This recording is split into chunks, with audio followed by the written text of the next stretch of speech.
Morning बच्चों। आज के लेक्चर में अभाज्य गुणनखंड विधि से एलसीएम ज्ञात करना सीखेंगे। अभाज्य गुणनखंड विधि से एचसीएफ ज्ञात करना आप लोग सीख चुके हैं, तो आज एलसीएम सीखते हैं कि एलसीएम कैसे निकालेंगे।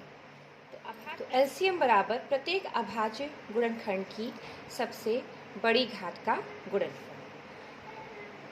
आइए इस बात को क्वेश्चन सॉल्व करके समझते हैं।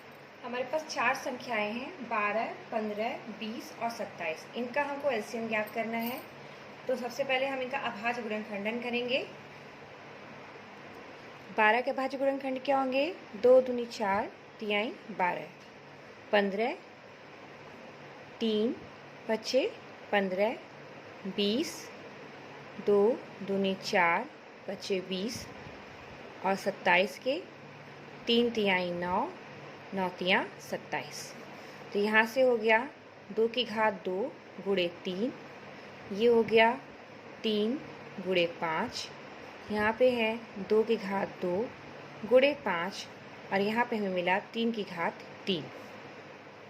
तो LCM of 12, 15, 20, 27 is equal to, LCM के रूल में अभी क्या कहा है कि प्रत्येक अभाज्य गुणनखंड की सबसे बड़ी घात का गुणनफल।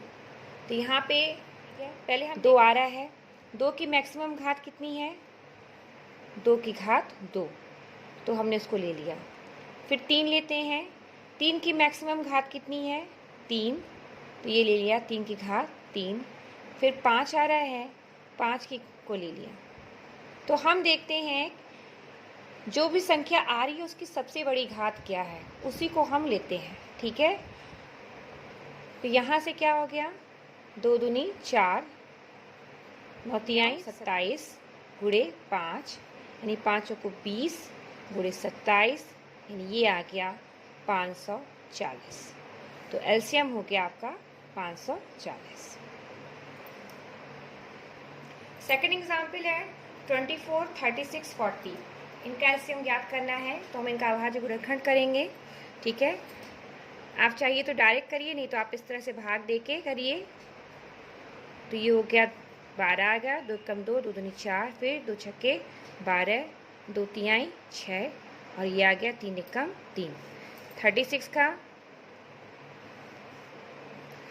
3 40, 2 दूनी 4 0, 2 एकम 2 0, 2 बचे 10 और 5 एकम 5। तो यहाँ से आ गया 24 का 2 गुणे 2 गुणे 2 गुणे 3, या फिर हम इसमें घातों में लिखेंगे तो 2 की घात 3 गुणे 3।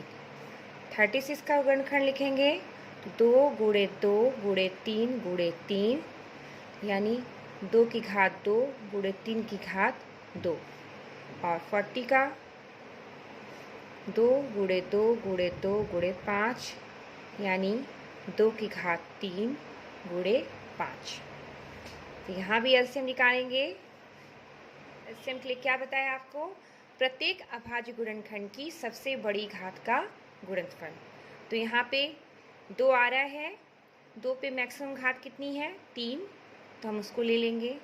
फिर 3 अभाज्य गुणनखंड भी आ रहा है, 3 की मैक्सिमम घात कितनी है? 2, तो 3 की घात 2 ले लेंगे। देखिए यहाँ 2 है, यहाँ पे 1, तो बड़ी घात क्या हो गई? 2।